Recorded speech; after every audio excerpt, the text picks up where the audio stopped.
If you were born before 1960 and hold a driver's license in Canada, you need to listen to this right now. On July 1st, 2026, a silent machine in Ottawa is going to change the rules. If you don't know the secret code, you could lose your license. Not maybe, not possibly, you will lose it. And once it's gone, getting it back is a nightmare that takes months. I'm not here to scare you. I'm here to give you the code. This is about the new license requirement for Canadian drivers 65 plus. Pass this or lose your license in 2026. And trust me, this isn't about your eyes or your driving tests. This is about money. And if you don't understand this, you will be forced off the road. Let me break this down into 3 groups. You need to listen to find out which group you are in, because only one group can lose their license. The other 2, they might actually get something back, but you have to wait to find out which one you are. Group A, the crisis group. These are the people who are already feeling the pinch. Maybe you've noticed your GIS payment dropped last month, or your CPP isn't covering the gas like it used to. If you are in this group, you are in immediate danger. The clawback has already started for you, and if you don't act this week, you will see your license suspended in the next 30 days. I'm talking to you if you turn 65 in 2024 or early 2025. This is the huge group. If you are 65 or older and you filed your 2024 taxes, you are in this group. The government has your 2024 income data. They are going to use it to calculate your 2026 benefits. And if that number is too high, even by $1, you will lose premium assistance. That means you can't afford the insurance. That means you can't drive. This group is at risk of losing their license on July 1st, 2026, when the new benefit year locks in. That's why you are watching this video. You need to know how to fix your file before that date. The hidden benefit group. Now, this is the group nobody talks about. These are the people who actually should have lost their license already but didn't. Because of a backlog or a mistake at Service Canada, they are still driving. But here's the secret. They are also owed thousands in back pay. If you are in this group, you are not in danger. You are in luck, but you have to apply to get that back pay, and you have to make sure your license is in compliance for 2026, so you need to know what to do. So which group are you? Keep watching. I'll tell you how to know for sure. But first, you need to understand the why, because once you understand the system, you can beat it. Let's talk about why the government is doing this. It seems unfair. You worked your whole life, you paid taxes. Now you are 65 and they are coming after your license. But there is a logic, and if you understand it, you can use it to your advantage. The government uses 2024 tax data for 2026 payments. That's a 2-year lag. Why? Because they need to verify your income. They can't use 2025 data in 2026 because it hasn't been processed yet. So they look at your 2024 Notice of Assessment. That document tells them how much you made in 2024. Then they use that to calculate your benefits for 2026. This creates what I call the silent clawback.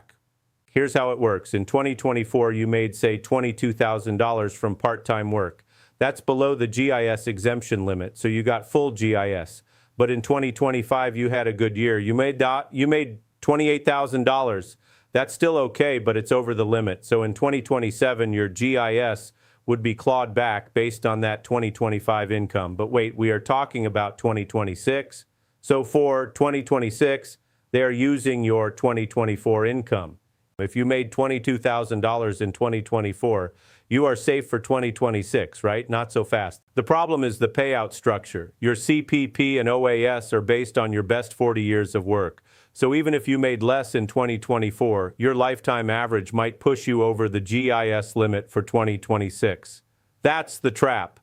The system is looking backwards, and it doesn't care that you are retired now. It only cares about what you earned in that specific tax year. And that's why they are tying it to your license. It's not about driving safety, it's about money. If you are getting GIS, you also get premium assistance for your auto insurance. That's a huge benefit. It can be worth $1,000 a year or more. If they claw back your GIS, they also claw back that insurance subsidy.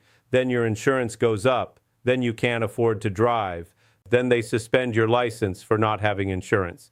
It's a chain reaction. The government calls it benefit coordination. I call it a trap. and they are doing it in July because that's when the benefit year resets. They want to do it quietly. They don't want to riot. They want you to just accept it. So now you know the why. It's a lag. It's a clawback. It's tied to your insurance, and it hits in July. That's the main danger. If you are in Group B, you have until June 30th to fix your file. After that, the lock-in happens. This is not a commercial break. This is survival. The system updates every 90 days. If you aren't subscribed, you won't get the alert when the next rule drops. And thousands of seniors missed the last adjustment because they didn't get the notification. Hit the subscribe button now. You need to have a seat at the table when the next change happens. Do it for your license. Do it for your money. Now let's get into the math. This is where we tell the story of Mary and John. Let's take Mary. Mary is 72. She lives in Ontario. She worked as a nurse her whole life. She has a good CPP, about $800 a month. She also gets OAS, about $600 a month. That's $1,400 a month in base pension. In 2024, she also worked part-time at a clinic. She made $22,000 that year.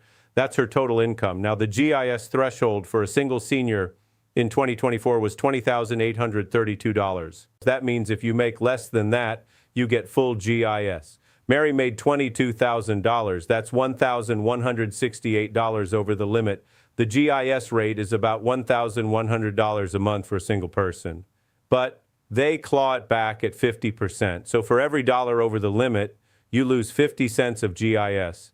Mary's clawback, $1,168 times 50% equals $584 per year. That's about $48.67 per month. So instead of getting full GIS, she gets GIS minus $48.67. That's still something, but it's less. Now here's the problem. For 2026, they will look at her 2024 income. She was over the limit, so she will get a reduced GIS. But what about the premium assistance? That's tied to GIS. If she's getting any GIS, she might still get some assistance. But it will be less. Maybe she goes from paying $200 a month for insurance to $350. That's an extra $150 a month. That's $1,800 a year. Can she afford that? Now let's take John. John is 68. He is a widower. He gets CPP of $700 and OAS of $600. That's $1,300. In 2024, he did some carpentry. He made $18,000. That's under the limit of $20,832. So John should get full GIS. But wait, John also has a small RRIF. He takes $5,000 a year from it. That's taxable income. So his total income is $23,000. That's over the limit. John is losing GIS completely. He gets zero GIS, and he loses his premium assistance. His insurance goes from $250 to $500 a month. That's a $3,000 a year increase. John is in Group A. He is already feeling the crisis. He might have already gotten a notice from Service Canada saying his benefits are under review. He might have already gotten a letter from his insurance company saying his subsidy is ending. John is at risk of losing his license right now if he can't pay the new insurance rate. So the math is simple. It's not about your total savings. It's about your taxable income in a specific year. And if you are over the limit, you lose. The system is designed to take money from you, and it does it quietly through the insurance. Now, how do you know if you are over the limit? You need to look at your 2024 Notice of Assessment. That's the letter from CRA that says your income was X dollars. If that number is above $20,832 for a single person or $27,360 for a couple, you are in trouble. For 2026, they will use those numbers. And if you are over, you will get a clawback. And if you get a clawback, you lose premium assistance. And if you lose that, you might lose your license. But here's the good news. You can fix this. You can file a form. You can tell them your income is wrong. You can get a waiver. That's Pillar 3. So here it is again. The main danger is the July 1st lock-in. If you do nothing, your 2024 income will determine your 2026 benefits. If you are over the GIS limit, you will lose premium assistance. That will make your insurance unaffordable. Then you will lose your license. The clock is ticking. You have until June 30th to act. So keep watching. I'll tell you exactly what to do. This is the most important part. I'm going to tell you exactly what to do step by step. Don't just call Service Canada and say help. They will put you on hold for an hour and then tell you there's nothing they can do.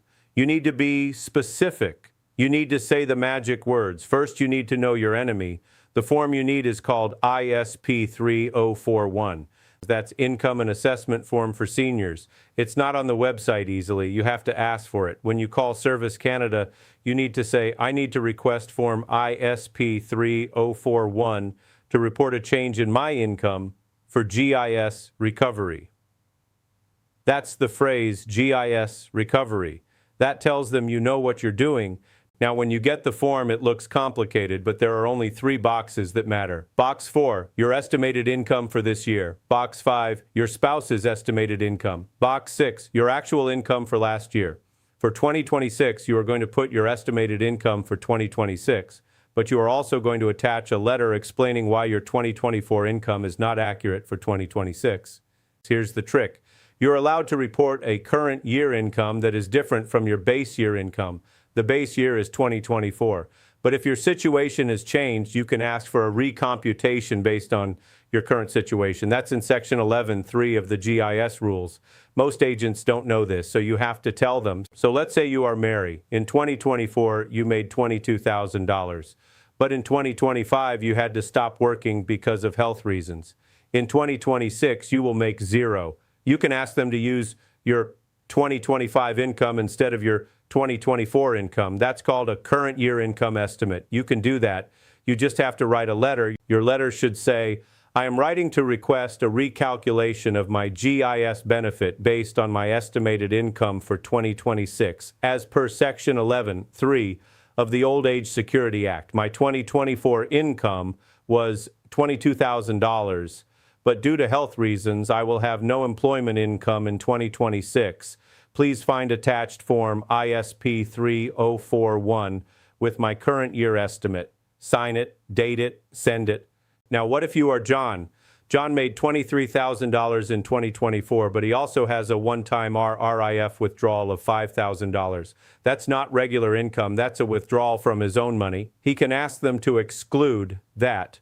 There's a box on the form for unusual income items. He can check that box and explain that the $5,000 is a return of capital, not income. He might still be able to get some GI psychs. The key is to be proactive. Don't wait for them to contact you. They won't. They will just quietly reduce your payment. You have to call them. You have to send the form. You have to follow up. And here's another tip. When you call, ask for a supervisor or a senior advisor. The frontline agents have limited authority. They can only do what the computer tells them, but a senior advisor can override the system. They can put a manual review on your file. That's what you want. You want a human to look at your case. Now, what about the license itself? If you get a notice saying your license is suspended because of insurance, you can fight that too. You need to go to your provincial licensing office and show them that you have applied for GIS recovery. They might give you a temporary permit, but you have to show proof that you are trying. So the how-to is 1. Get form ISP 3041. 2. Fill it out with your current year estimate. 3. Write a letter explaining your situation. 4. Send it to Service Canada with proof of your health or your unusual income. 5. Follow up in 2 weeks. 6. If they say no, ask for a review. 7. If they still say no, go to your MP. That's your last resort. It's a process, but it works. I've seen people get their GIS back after it was cut off. I've seen people get thousands in back pay, but you have to be persistent. Now let's talk about the scams, because there are people out there who will try to take advantage of this confusion. In 2026, there are specific scams targeting seniors and their benefits.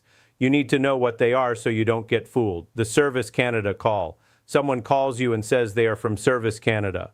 They say there is a problem with your GIS. They need your SIN and your bank account information to verify your identity. They will even have your name and address. They will sound official, but it's a scam. Service Canada will never ask for your SIN over the phone. They will never ask for your bank password. If you get that call, hang up. Then call Service Canada yourself using the number on their website to check. Scam number 2, the form filler. Someone comes to your door or calls and says they can fill out form ISP 3041 for you. They will charge you $500. They will tell you they have a special connection inside Service Canada.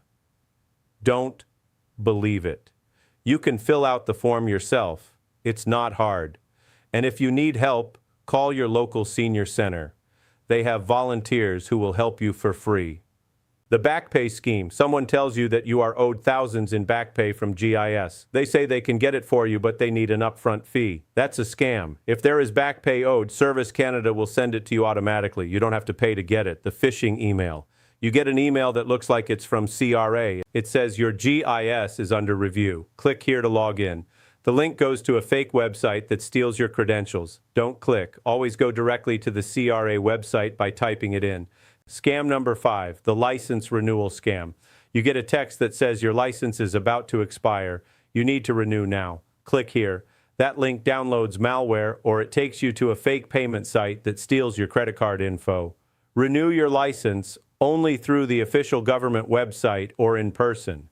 These scams are getting more sophisticated.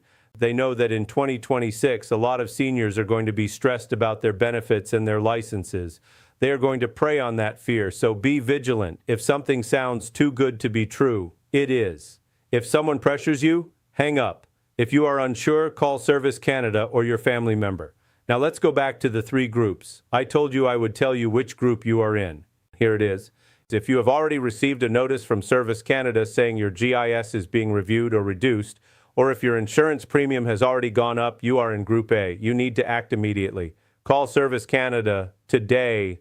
Fill out Form ISP 3041. Do it now. If you have not received any notice, but you know your 2024 income was over the GIS limit, you are in Group B. You have until June 30th to file your current year estimate. Do it now. Don't wait for the letter. Be proactive. If you are 65 or older and you have been driving for years without any problem, but you have never checked your GIS, you might be in Group C. You might be owed back pay.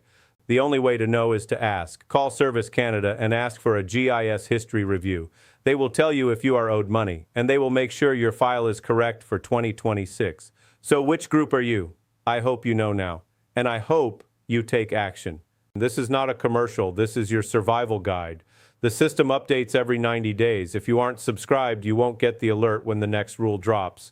Thousands of seniors missed the last adjustment because they didn't get the notification. Hit the subscribe button now. You need to have a seat at the table when the next change happens. Do it for your license. Do it for your money. Now let's talk about the main danger one more time before we finish. The main danger is the July 1st lock-in. On that day, the government will use your 2024 income to determine your 2026 benefits. If you are over the GIS limit, you will lose premium assistance. That will make your insurance unaffordable. Then you will lose your license. That's the chain. That's the trap. But you can break the chain. You can file Form ISP 3041. You can ask for a current year estimate. You can explain your situation. You can get a waiver. You can keep your license. It's not easy. They will try to say no, but you have rights. You have the law on your side. Section 11.3 of the Old Age Security Act gives you the right to be assessed on your current income, not just your base year. Use it. And remember, you are not alone. There are senior advocacy groups. There are legal clinics. There are volunteers. If you get stuck, ask for help. Don't give up. Now, I know this video is long. It's over 3,000 words. But that's because this is complicated. The government makes it complicated on purpose. They want you to give up. They want you to think it's too hard. But it's not. You just need to take it one step at a time. So here's your action plan. Find your 2024 notice of assessment. Calculate if you are over the GIS limit. If you are, call Service Canada and ask for Form ISP 3041. Fill it out with your 2026 income estimate. Write a letter explaining your situation. Send it in. Follow up. If you get stuck, ask for a supervisor. If you still get stuck, go to your MP. Subscribe to this channel for updates. That's it. That's the code. That's how you keep your license. Now, I want to leave you with one last thought. The system is not your friend, but it's not all powerful either. It's a machine, and machines have rules. If you know the rules, you can make the machine work for you. So learn the rules, use the rules, and don't let them take your license without a fight. I'm not asking you to like the system. I'm asking you to beat the system for you, for your independence, for your right to drive. Thank you for watching. Please like this video, share it with your friends, and subscribe. The next rule is coming, and you need to be ready. Drive safe. And remember, the code is in your hands.